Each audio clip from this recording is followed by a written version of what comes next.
¿Cuánta comida tiras sin darte cuenta? En mi casa descubrí que casi el 20% de lo que compro terminaba en la basura. Olvidos, compras duplicadas, caducidades. Y no es un caso aislado. En muchos hogares se desperdicia una parte importante de alimentos por la simple falta de organización. Por eso, construí una app usando la voz e inteligencia artificial. Tú hablas y la IA organiza tu despensa. Te recuerda caducidades, te sugiere recetas con lo que tienes y te ayuda a evitar compras duplicadas. Incluso puedes preguntar por voz: ¿cuántas bolsas de arroz tengo? Quédate y te muestro cómo lo hice aplicando Design Thinking para pasar de una versión 1 básica a una versión 2 mucho mejor, usando Ionic, Angular, PHP, Whisper y ChatGPT. ¿Qué es Design Thinking? Antes de entrar en la app, alineémonos en el proceso. Design Thinking es una forma práctica para resolver problemas, poniendo primero a las personas. Se usa en la industria porque reduce el riesgo de construir lo incorrecto y acelera el aprendizaje. Alinea al negocio, el diseño y la ingeniería con evidencia, no con opiniones. Lo verás como un proceso iterativo, con 5 etapas: empatizar, definir, idear, prototipar y testear. Iterativo significa que no es una línea recta. Avanzas, pruebas, corriges y si hace falta, vuelves una etapa. Esto permite aprender barato antes de invertir caro. Para que entiendas el recorrido, explico por qué importa cada etapa. Empatizar. Si no investigas bien, tu producto no tendrá éxito. La primera etapa es observar, entender y analizar el problema. ¿Cómo hacerlo? Buscando patrones en el comportamiento de las personas, entendiendo cómo actúan y por qué lo hacen. Ejemplo, en una cafetería ves que la gente pierde tiempo en la fila y que se confunde con el menú. Al terminar esta etapa debemos tener en claro ciertos puntos. Primero, ¿quién es la persona a la que vamos a ayudar? Creamos un perfil promedio como guía. ¿Qué dolores tiene? Los problemas reales que enfrenta en su día a día, en qué escenario ocurre, dónde y cuándo aparece este dolor y cuál es la medida inicial, un punto de partida que después podemos comparar para saber si nuestra solución funciona. Empatizar es ponerte en los zapatos del usuario, porque solo entendiendo su realidad puedes diseñar algo que en verdad le sirva. Definir. Con la información recabada pasamos a definir. Aquí el objetivo es claro: concentrar el problema en una sola frase. Organizamos los hallazgos y nos hacemos la pregunta mágica: ¿cómo podríamos? También debemos fijar una medida de éxito que nos diga si estamos resolviendo bien el problema. En el ejemplo de la cafetería, el problema es que las personas esperan demasiado en pedir un café. La pregunta sería: ¿cómo podríamos permitir pedir antes de llegar? La medida de éxito sería reducir la espera a menos de 2 minutos. Definir es enfocar, es elegir un solo problema, un objetivo medible para guiar todo lo que viene después. Idear. Con el problema definido y criterios claros llega la etapa de idear. Aquí la imaginación vuela. Es momento de generar soluciones. Se trata de hacer una lluvia de ideas, crear bocetos, comparar pros y contras y al final deberíamos tener una lista de opciones para elegir. Usamos una herramienta práctica llamada la matriz impacto versus esfuerzo, que funciona de la siguiente manera: en el eje vertical medimos el impacto y en el horizontal medimos el esfuerzo. Al dividirlo en cuadrantes buscamos siempre la idea con alto impacto y bajo esfuerzo. En el ejemplo de la cafetería, las opciones son un kiosco de autoservicio, una app de pedido previo o un QR en la mesa. Al ubicarlas en la matriz, podemos ver cuál resulta mejor. En este caso, un pedido previo en una app podría ser la solución. Tiene un alto impacto y un esfuerzo razonable. Las otras no se descartan, simplemente pueden quedarse para versiones futuras según el tiempo y el presupuesto. Idear es abrir un abanico de soluciones, pero también es saber elegir la más viable en el momento oportuno. Prototipar. Con la mejor idea seleccionada, podemos empezar a prototipar. Aquí toca materializarla, llevarla a la realidad. Un prototipo no es un producto final, es una versión guía, hecha para aprender rápido y barato. Su objetivo es simple: validar la idea y reducir el riesgo antes de invertir más. Puede tener diferentes niveles de fidelidad. Por ejemplo, tenemos la baja fidelidad, que pueden ser bocetos, papeles o mockups. Media fidelidad, que podrían ser diseños en Figma, en Adobe XD o maquetas funcionales. Y fidelidad alta, que son los demos o versiones beta listas para probar. En el ejemplo de la cafetería, sería una app demo donde eliges el café, lo pagas y lo recoges. Prototipar es construir lo mínimo necesario para poner la idea frente a las personas y empezar a aprender. Testear. Llegamos a la última etapa, testear. Aquí ponemos nuestro prototipo frente a las personas reales, que representen nuestro perfil de usuario, y las colocamos en el escenario previsto. El objetivo es ver si el problema se resuelve y medirlo con los indicadores que definimos previamente. En el ejemplo de la cafetería, si el usuario no encuentra el botón para pedir el café o tal vez tarda más de 2 minutos, el diseño está fallando y debe ajustarse. Si en cambio logran pedir el café en menos de 2 minutos, entonces vamos por el camino correcto. El KPI se cumple y el objetivo está logrado. La idea clave de este proceso es que no es lineal. Cada prueba puede revelar algo nuevo y ahí es cuando volvemos atrás, ajustamos, repetimos hasta cumplir nuestros objetivos. Ahora que ya entiendes el proceso de Design Thinking, te muestro cómo lo apliqué a mi proyecto en esta app para organizar la despensa en el hogar. Empatizar. Todo comenzó de una forma muy simple. Un día bebí un cartón de leche caducada y ahí entendí que en casa desperdiciábamos mucha comida. Hablando con mi esposa y amigos, descubrí que era un problema común. La falta de organización y el tiempo hace que muchos productos se olviden, se repitan o terminen en la basura. Los patrones eran olvidar alimentos que caducan en el fondo del refrigerador, comprar duplicado porque en el súper no recuerdas si lo tenías en casa, o no saber qué cocinar y terminar pidiendo comida o comiendo siempre lo mismo. Al investigar más, confirmé la magnitud del problema. 30% de los alimentos a nivel global se desperdician y el 60% de ese desperdicio ocurre en los hogares. Y me pregunté, ¿y acaso no existen ya apps para resolver esto? La respuesta es sí, hay muchísimas apps con soluciones distintas. El problema es que al preguntar e investigar descubrí que la gente no quería usarlas del todo porque les quitaba demasiado tiempo. Llenar formularios, escanear productos, era más trabajo del que querían hacer. Así que, por petición de mi esposa y de mis amigos, decidí poner manos a la obra con este proyecto. Primero definí un perfil promedio de usuario. Una persona entre 30 y 45 años, trabajador, con muchas tareas diarias y poco tiempo para dedicarle al problema. ¿Te suena?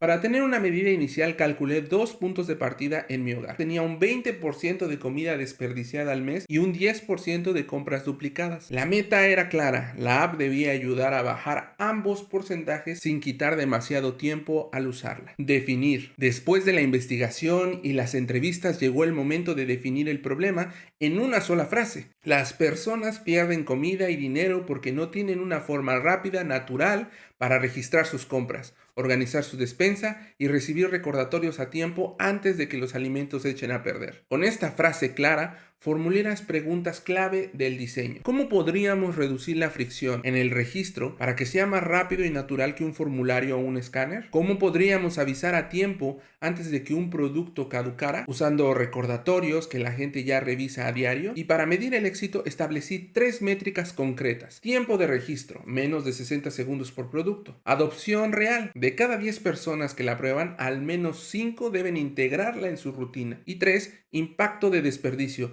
reducir los niveles del 20% de comida desperdiciada y bajar las compras duplicadas por abajo del 10%. Definir fue clave porque me dio un norte claro de qué problemas debíamos resolver, cómo evaluarlos y qué metas podíamos alcanzar en esta primera versión de la app. Idear. Con los problemas definidos y las métricas claras llegó el momento de idear. Surgieron muchas ideas, desde lo más simple como usar un formulario o un escáner de productos hasta lo más complejo como un sistema de sensores con NFC y escáneres de entradas y salidas. Había ciertos puntos que sí o sí debían estar. Por ejemplo, una lista donde ver los artículos guardados, notificaciones antes de la caducidad y la eliminación automática de productos que se vencen. El gran reto era cómo ingresar los ítems de manera rápida al inventario. De ese análisis quedaron 4 opciones. 1 era captura por imagen, 2 ingreso por formulario escrito, 3 uso de etiquetas NFC y 4 registro por voz. Al evaluarlas con la matriz de impacto versus esfuerzo, cada una tenía sus pros y sus contras. La imagen parecía rápida, pero fallaba en las condiciones con poca luz. Requería múltiples imágenes, en algunos casos para obtener fechas de caducidad en paquetes escondidos. El formulario escrito, aunque optimizado, seguiría siendo lento. El NFC, por su parte, sería muy útil, pero representaría un costo y sería poco práctico al reprogramar las tarjetas. Así que la opción más viable parecía ser la voz. Era algo natural, rápida, Podemos tener las manos libres y capaz de registrar varios productos en una sola grabación. Además, con la IA la experiencia mejoraba muchísimo. El reconocimiento era más preciso, la incorporación de frases coloquiales o los silencios, soporte para distintos idiomas. Así que decidí apostar por una app Voice First potenciada con inteligencia artificial que permite registrar varios productos mientras acomodas tu despensa al llegar del súper. Te avisa 3 días antes de que algo caduque y abre la puerta a funciones más avanzadas. Prototipar. Con la idea clara, pasamos a prototipar. El objetivo fue hacer una versión demo sin diseño enfocada en resolver los problemas técnicos. Grabar un audio desde el micrófono de un móvil, procesarlo y convertirlo en una lista de productos, guardar, editar, eliminar ítems y programar notificaciones automáticas según la fecha de caducidad. En esta primera versión existían 2 enfoques, una con inteligencia artificial y otra sin inteligencia artificial. El audio se enviaba a Whisper, lo transcribía, después con un prompt a ChatGPT obtenía un JSON estructurado, nombre del producto, categoría, fecha de caducidad y hasta la fecha estimada de consumo. Por ejemplo, si registrabas un yogur bebible, el sistema sabía que caducaba en 3 meses, pero se estimaba que probablemente lo consumirías en las siguientes 2 semanas. Esto permitía notificaciones inteligentes, como ¿ya consumiste este producto?, para mantener el inventario limpio sin esperar hasta que la fecha de caducidad llegara. El flujo era el siguiente: el usuario graba su compra, el sistema devuelve una lista de productos detectados, el usuario revisa simplemente, corrige si hace falta y lo guarda. Los productos pasan a la lista general, donde pueden filtrarse por caducidad o por categoría, ejemplo, enlatados, congelados, etc. En el backend, un cron job en PHP revisa cada día la base de datos. Si un producto estaba cerca de caducar o estaba en la fecha estimada de consumo, entonces generaba una notificación. Las notificaciones se enviaban vía Firebase Push Notification, recordatorios de productos próximos a caducar, preguntas sobre si ya consumiste el producto o un aviso semanal para revisar la despensa y eliminar ítems con un simple swipe. En cuanto a la arquitectura, el frontend fue construido con Ionic y Angular. Ionic permite exportar a Android, iOS y a PWA. La primera versión fue solo con PWA, con la idea de llegar más adelante a Google Play y a App Store. Angular lo elegí por su modularidad y escalabilidad. Cada página tiene su lógica, sus estilos y sus servicios bien separados. El backend fue hecho con PHP con una arquitectura MVC, algo que ya hemos visto en otro video. Testear. Con el prototipo listo lo exporté como una PWA y lo compartí con mi esposa y amigos para que lo usaran durante un mes. El objetivo era medir si se cumplía con las metas propuestas que dijimos anteriormente. El resultado fue positivo. Un producto podía registrarse entre 10 y 60 segundos, dependiendo de la información que el usuario quisiera dar. Con la IA el proceso fue mucho más natural. Bastaba decir el nombre y la caducidad, y si querías podías añadir alguna categoría o fecha estimada de consumo. Lo demás se llenaba automáticamente. En cuanto a la adopción real de la app, aquí es donde vino el reto, porque de 10 personas que utilizaron la app, solo 3 consiguieron usar la app durante todo el mes. En este punto la meta no se cumplió, la usabilidad necesitaba mejorar para ser parte de la rutina diaria. En cuanto al impacto del desperdicio, los usuarios que terminaron de usar la aplicación hasta el final del mes bajaron los porcentajes meta que nosotros habíamos propuesto. Así que en resumen, la versión 1 cumplió con 2 de 3 objetivos: el registro rápido, la reducción de desperdicio y duplicados, pero nos quedamos cortos con la adopción masiva. Aún así, fue un paso clave porque validó que la app en verdad ayuda con este problema real, y el feedback que nos dieron los usuarios pudo ser de gran ayuda para la versión 2, más sólida y más viable. Versión 2. Regresamos en el proceso de Design Thinking y ahora nos vamos con la versión 2, empatizar. Con la retroalimentación de los usuarios descubrí nuevos retos. En la primera versión, 3 de cada 10 siguieron usando la app hasta el final del mes. ¿Por qué? Porque había demasiados problemas en la experiencia de usuario y detalles esenciales por mejorar. En resumen, la app debía ser más fluida, más organizada y más práctica en el día a día. Definir. Con estos hallazgos redefiní el problema. Las personas necesitan una experiencia más simple y confiable para registrar y gestionar sus alimentos, con funciones prácticas como búsqueda, espacios personalizados, recetas, consultas por voz, además de una app estable y sin bugs críticos. Idear. Con esta frase surgieron muchas mejoras clave. Mejorar el diseño y la usabilidad de la app, optimizar el prompt de IA para reducir errores, añadir peso y ubicación a los productos, incluir un buscador y un índice en la lista, permitir consultas por voz como Tengo arroz, agregar la sección de recetas automáticas con IA y mejorar las notificaciones push usando un respaldo por correo electrónico.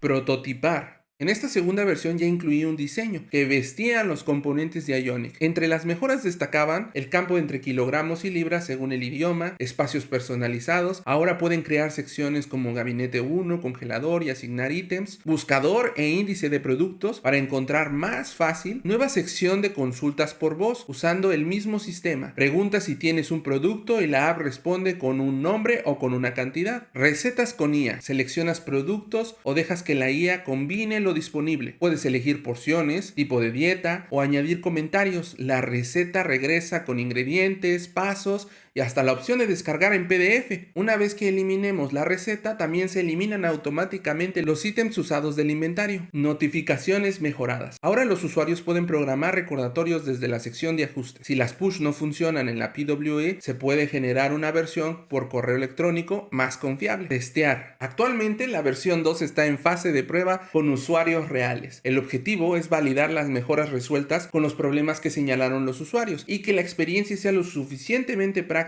como para aumentar la adopción. El plan es seguir con un par de rondas más en el ciclo de Design Thinking antes de lanzar la app a Google Play. Como ves, este proyecto sigue evolucionando y mejorando en cada ciclo del Design Thinking. Esta metodología nos asegura que llegado el momento tendremos un producto útil, con calidad y rentable. La lección clara es: no se trata de crear solo porque sepamos programar o diseñar. Se trata de usar modelos, metodologías y arquitecturas sólidas que nos guíen hacia un buen producto final. Así como un arquitecto planifica cada detalle antes de poner el primer ladrillo, nosotros también debemos planificar, validar y optimizar antes de lanzar una app. Esto nos ahorra tiempo y dinero y nos permite madurar un producto hasta hacerlo confiable. Hoy en día tenemos herramientas increíbles: IA que escribe código, plataformas que generan apps en minutos, pero sin una buena arquitectura y un buen diseño detrás que sostengan todo eso, esas herramientas se quedan a medias. Este es el nuevo rol del desarrollador. No solo es escribir código, sino es ser arquitecto, planificador y director del proceso. El valor no está en picar teclas nada más, sino en orquestar tecnología y metodologías para crear algo que realmente funcione. Si te interesa el desarrollo y el diseño web, suscríbete y acompáñame en este camino. Esto es El Bug de Arturo. Nos vemos en el próximo video. Chao.